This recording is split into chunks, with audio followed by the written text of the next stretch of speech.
How we doing tonight? All right, when I say Gen, y'all say youth. Gen?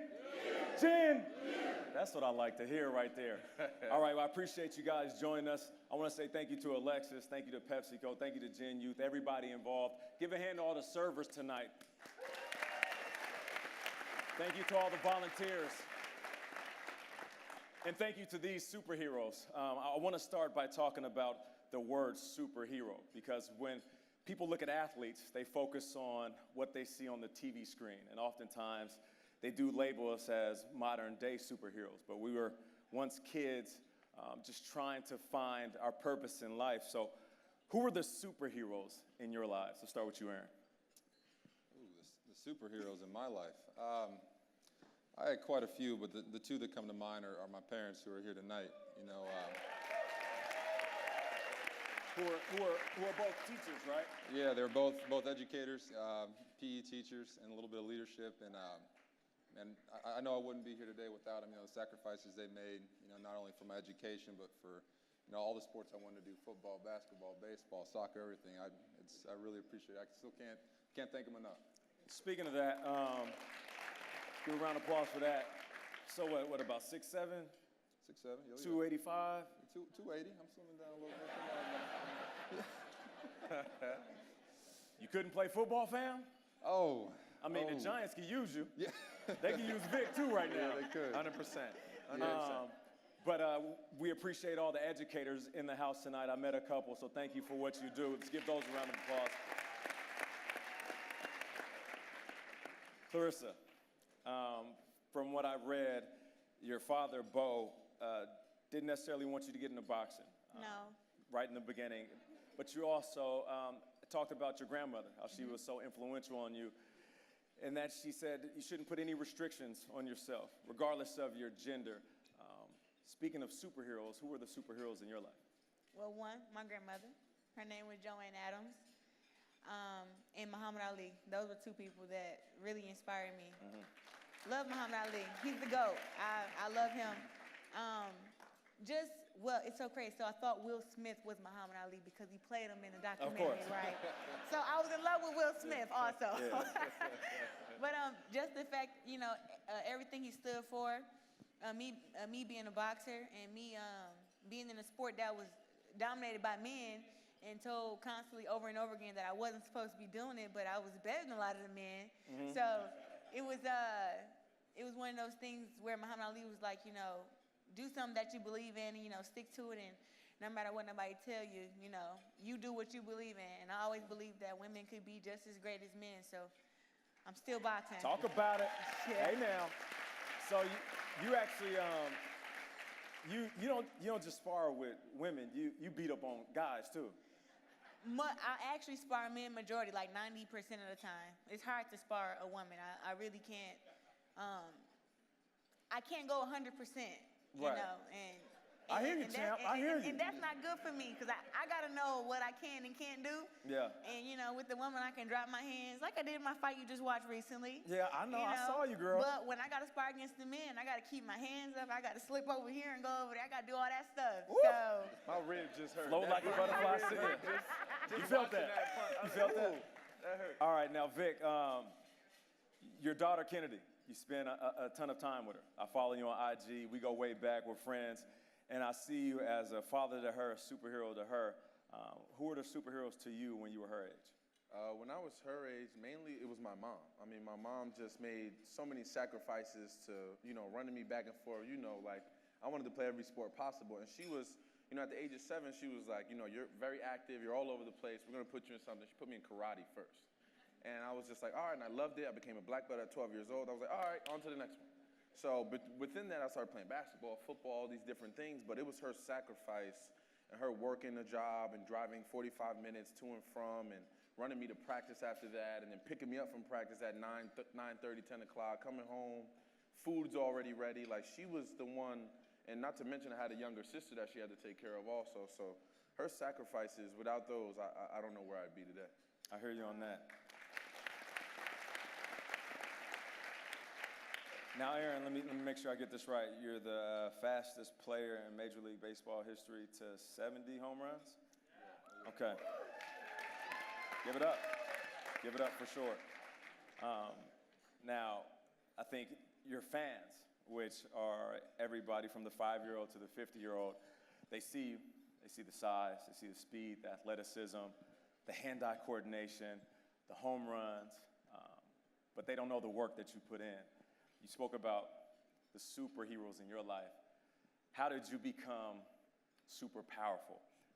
Speak on the work that you put in, because we saw some young men and women grace this stage, and just by the way that they carried themselves, I can tell that they've been putting in work every day with their education, their character, and what they do day in and day out. So speak on the work that it took to get you here. It's not just the size and the speed. Yeah. I just think back actually when you say about work to a quote my dad always told me growing up, who he got from his dad, and it was, if what you did yesterday still seems big today, then you haven't done anything today. So for me, relating that to sports was, in baseball we play every day. So if I had a good game yesterday and I'm still talking about that today, then I must have not done anything today. So I got to keep working and have a pretty good day today. So, I like that. That's just something that's always stuck with me, and I think about it every day before I got on the field. Like, hey, let's do something special tonight. That's awesome. It reminds me of one of my favorite quotes: "If better is possible, then good isn't enough. We can always do better." Now, Claressa, Olympic gold medalist, just like Vic being the only Super Bowl champion here. You're the only gold medalist here. One thing I can appreciate about boxers is that it's the totality of the human body. It's the balls of your feet all the way up to your calf, your quads, hammies, glutes. You got to activate your core, shoulders.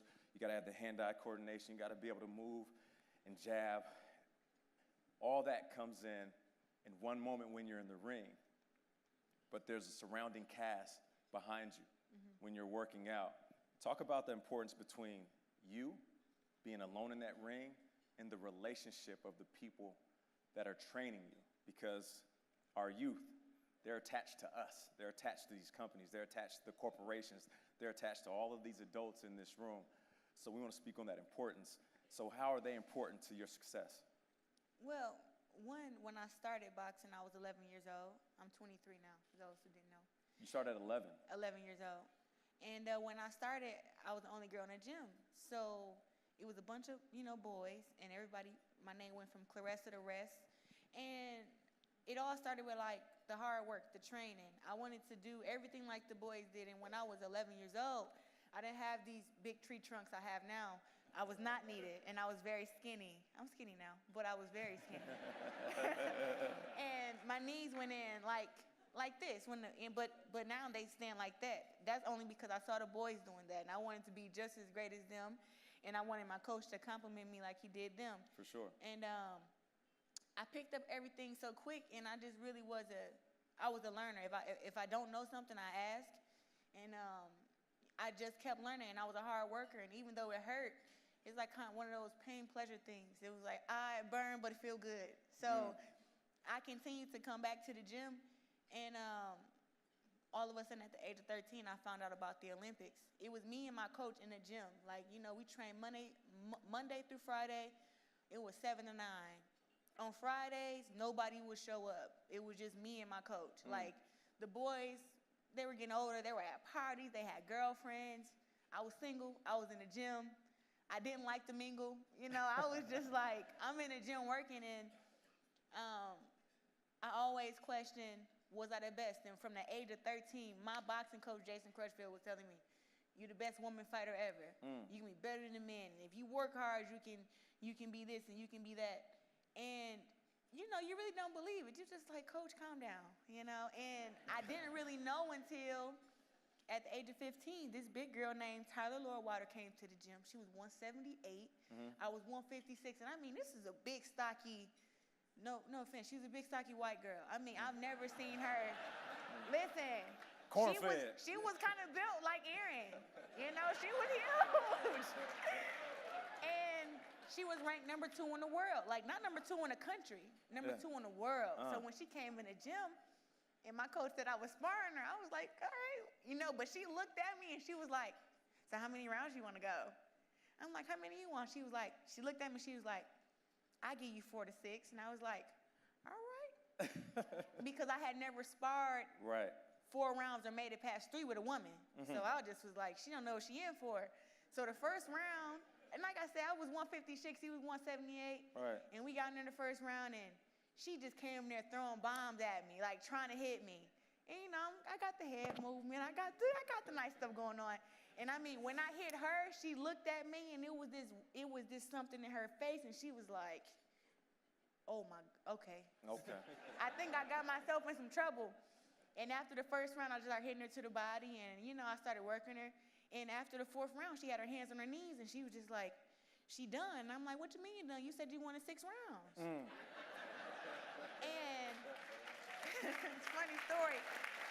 But at that age of 15, that's when I was like, dang, maybe I am the best, because if she's ranked number 2, who's ranked number 1? Bring her. And I just continued to push. It was like people always kept doubting me, you know, but it was just me and my coach, and he was always like, you can do it, you can do it. And even at times when I felt like, you know, boxing is too hard for me, you know, it's really too much. I don't get to hang out with my friends. A lot of people stopped being friends with me because I was a boxer, and they looked at me different. Right. I came to school with black eyes, and they just was like, yo, what is wrong with you? I'm like, dude, I was just at practice. It's no big deal, but kids look at you different. Right. And, you know, it really took a strong mind and like me going to church to learn that, Right. you know, I had to separate myself from other kids. There's beauty in the struggle, that's for Right. sure. So, Definitely. you know, just with that, I always worked hard, and I always had, if it was a bunch of people around me doubting me, I always listened to the one person that believed in me, and that one person for many years was my boxing coach. Right. And till this day, you know, he still tell me the same thing, even though we don't train together no more.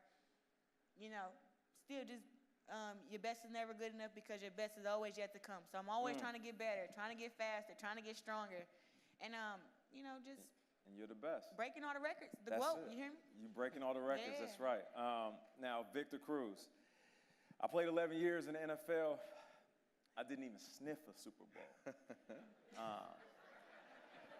Just being honest. It's real, that's real. I know how hard it is to get there.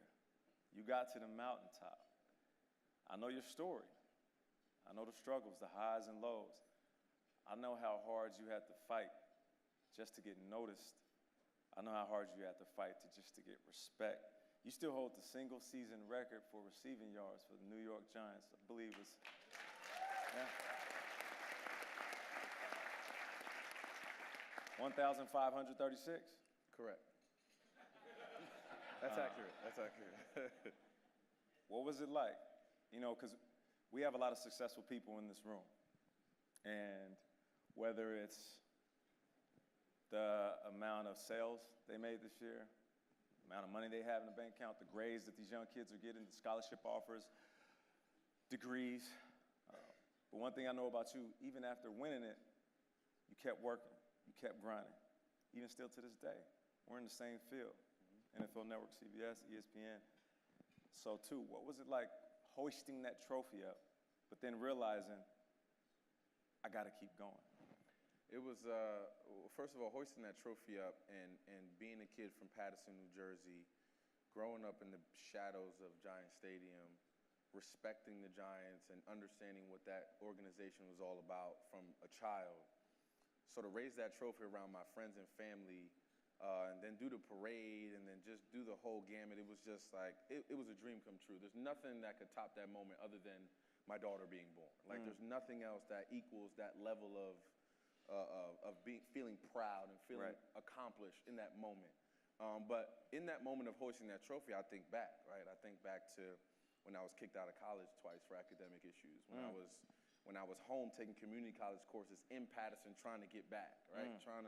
Trying to figure out what this is. And within all of that, I never quit. I never stopped. There was never a moment where I was like, man, I'm not gonna make it. I should just give up now. Like the odds of me making it back to school and then fulfilling what I needed to do on the football field and then making it to the NFL, it was just so far-fetched at that moment that I could have just quit. But there was never a moment where I doubted myself or quit or had that feeling of, you know, I can't do this. I remember my mom, I remember taking community college courses, and I'm like, one was an online course, and I'm in my living room, and I'm like typing away, and I'm my mother's like cleaning, and she looked at me.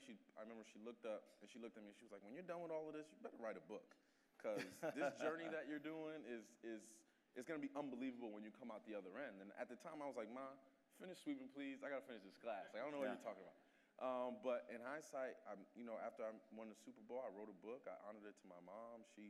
We got Spanish and English versions, so she's like loving it. So she gives it to all my Boricua family. She gives it to them, and then everybody. We got one Boricua in the building. That's good. Okay, we got a couple. Okay, we got a couple. But with that just came, and watching my mother raise us and things like that just gave me a tremendous work ethic that I take with me in everything that I do. And just like ESPN or CBS and NFL Network, you have to prepare. You have to be ready to do what you need to do, when your number's called. And now our number's called when that camera comes on and we're on that TV screen. So anytime my number was called, I felt like I was always ready. And that preparation, as a child leading up to now was very important for me to have. And my mother was influential in all of that. I hear you on that. Alexis, how much time do I have? All right, well, you spoke on your background, and proud Latino, Puerto Rican, and we heard tonight about Fuel Up to Play 60 in Espanol and PepsiCo getting involved. One of the few athletes in the NFL that can pridefully show people that you can be who you are, be proud of who you are, and represent your culture. What does it mean to hear major corporations that we're all familiar with get involved in your community? I mean, it's a huge step in the Latino community from where we were 10 years ago, and the kids and the level of input that these corporations were having in their lives. There weren't much. They were fighting and scratching to get this love that they're getting now. So to hear that PepsiCo and Fuel Up to Pay 60 is in Espanol and well in the Latino communities. It's amazing. Me and you were just talking over there, like, where was all of this when we were younger? Yeah. Where was all these programs and all these things so we could have gotten a head start in all of this? But just to hear that the Latino community is being thought of, and there's dollars and energy and organizations that are gearing their programs towards them is a beautiful thing. All right, now,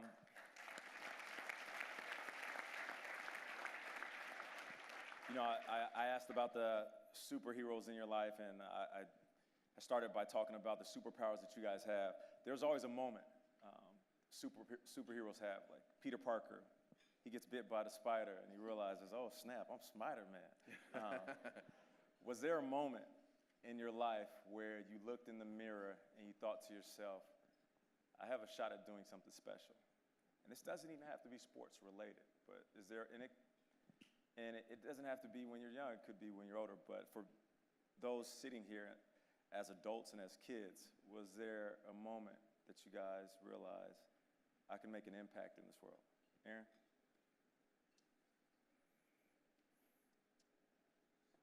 That's tough to say. I've had a couple of those moments looking back, even as a kid, thinking back that, I got a special opportunity here.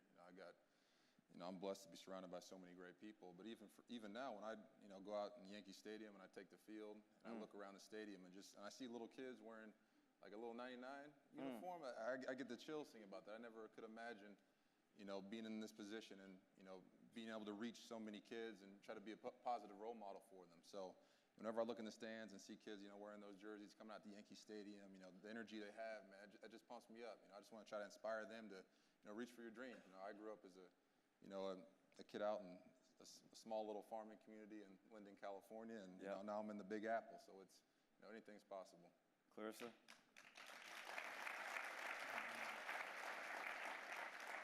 Great answer. Great A lot answer. of time for me to think. I got you. Glad I'm last.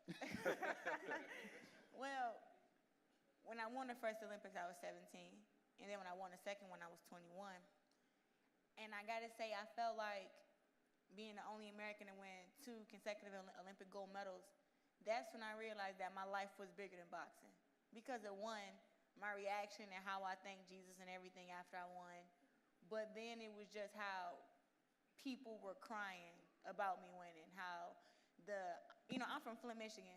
And that's Shout where out the to water, Flint. Yeah. that's where the water is contaminated at with lead. And for those people who don't have hope, for them to have hope in themselves just because of my accomplishments and what I do, it meant the world to me. And I have a lot of talks with older people, and they're like, you have to watch your language. You have to be a role model. And look, trust me, I'm working on myself. I'm getting there. Hey, listen, we all working on ourselves. I'm 23. Preach, girl. So I'm constantly working, but it's like people reach out to me social media, and I try to check all my inboxes, and people are like crying, and they're so proud of me. And all my fights, they feel like, oh, I was just ready to give up, but something you said or something you did help me. And one of the recent guys is a guy, his name is Michael, off of Instagram. I don't know his last name, but he was going through cancer. And he reached out to me 2 years ago, and he said he sent me a video. And who knew I would watch the video? But I check on my DMs, and when I watched the video and I responded to him, I said, hey, Mike, you keep on fighting, and you keep fighting a good fight, and God is going to be with you. You're a great person, and I'm adding you to my prayer list. And now he's beat cancer 2 times now. And to me, he always says, like, this is a picture of this is what I look like when I wrote you. This is what I look like now.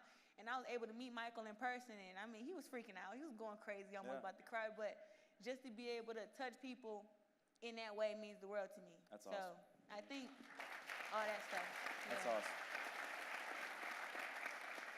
I think for me, it's a story similar to that. It was, obviously getting to the NFL and starting to have some success and playing well and scoring touchdowns. But I knew this was bigger than just football when there was an incident that happened in Newtown, Connecticut a few years ago. I'm sure you guys are all familiar with that. And there was a family by the name of the Pinto family, and a little kid that went to that school that unfortunately was slain by the shooter that came into that school. So the family decided to, because Jack Pinto was such a huge, not only Giants fan, but Victor Cruz fan, they buried him in my jersey. I remember that. And not to get sad and like choked up, but like that in that moment, and they reached out to me on Twitter. It was like the night before. I remember distinctly, we played Atlanta that Sunday night, and this was Saturday night, and they're blowing my Twitter up, and I'm like, what is this? Like, what is this kid that they're showing me? Then I sat down and like read it, and I'm like, oh my God, like this family's reaching out to me on Twitter. I reached out to them that night. And I said, tomorrow I'm dedicating tomorrow's game to Jack. I'm writing his name on my shoes. And then when I get back on Monday, I'm going to your house and I'm dedicating pretty much my entire uniform, helmet, and everything to your family. So, and when I went to that house, and for that hour and a half that I was there, that family wasn't thinking about that. They were thinking about football. They were thinking about me being there. They were thinking about how awesome it was for me to even be in their presence after what transpired, just that earlier that week. Right. So it was in that moment that the effect that I had on these people, on these children, on these families was bigger than just football. It was bigger than salsa dancing in the end zone. It was bigger than all of that. And it was in that moment that I was like, this is bigger than me. Football, the platform that football has given me is much larger than just, dancing on the field or catching footballs or scoring touchdowns. It's about affecting these children that you don't even know. I never met him before. I didn't know what type of effect I had on his life or any other kid for that matter. But it was in that moment where I knew, like, this is much bigger than just me. All right, that's an awesome answer. Well said. All right, so we're going to be real quick. We can kind of rapid fire this last one as we close out. I love doing a play on words. It's what I do all the time on TV. So I was just thinking about a question I can ask, including you guys' last names. Judge, of course. So I just real quickly, in a day and age where judgment is at its highest, whether it's race issues, political issues, Instagram, people judging other people's lives, pictures, being that you're on a big stage and people get to see you, what's your advice to the youth moving forward on not judging other people? I think it's the biggest thing is respect, because we all come from different parts of the world, different parts of the country, and we all grow up different. We have different upbringings, and I've never walked in you guys' shoes. So I think the biggest thing is just treating people with respect. Just treat people how you want to be treated. Yeah. If everybody in the world was doing that, how wonderful would this place be? And the amount of people that we meet every single day, just giving them a smile, giving them hello, just something like that. You don't know how far those little things like that go. That's in right. someone's life. Well said. Claressa Shields, how do you shield yourself from the negativity? I kind of embrace it, sadly. It's like I let the negative people drive me, like people that doubt me makes me want to do something more, and some of the negativity, I just stay away from it, like I live in Florida and most of my family is back at home, and, people from high school are back at home, and that's where a lot of the negativity come from. Or even like trolls on social media, if they get out of hand, maybe I'll go back and forth with them and touch their feelings a little bit.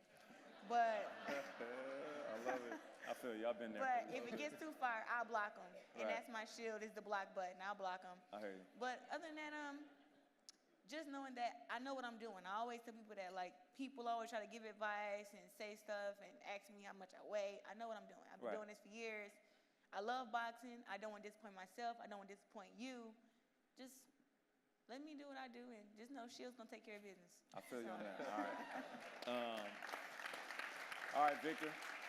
We'll end it with you. So, football player, father, Super Bowl champ, fashion icon, influencer. I can keep going. How do you resist the urge not to shift into cruise control? Oh, wow. Are we driving the truck, Nate? Was that- Okay, I got it. I gotta I paint don't the know what kind picture. of car you got. I think it's just that drive, that same drive that cruised me to the Super Bowl. See what I did? Hey, I see what you did. That same drive, I just use that. I just channel that in different ways, but it's that same work ethic that my mom showed me at a young age, that same work ethic that I took from her and channeled it through what I was doing. It's that same level of concentration and preparation for everything that I'm doing that keeps me out of cruise control, that keeps me wanting to do more. Even though I played 8 years in the league, I won a Super Bowl, played in the Pro Bowl, I feel like I'm 32 years young, and there's still so much more for me to do. There's still so many things that I want to check off the box that I haven't done so yet. So it's that same drive, that work ethic that was instilled in me at a young age that still keeps me going forward today and keeps me going forward in every lane that you just named out there just a few seconds ago. Well said. Now, I want to thank you guys. Give these guys a round of applause. Aaron Judge, Claressa Shields, Victor Cruz.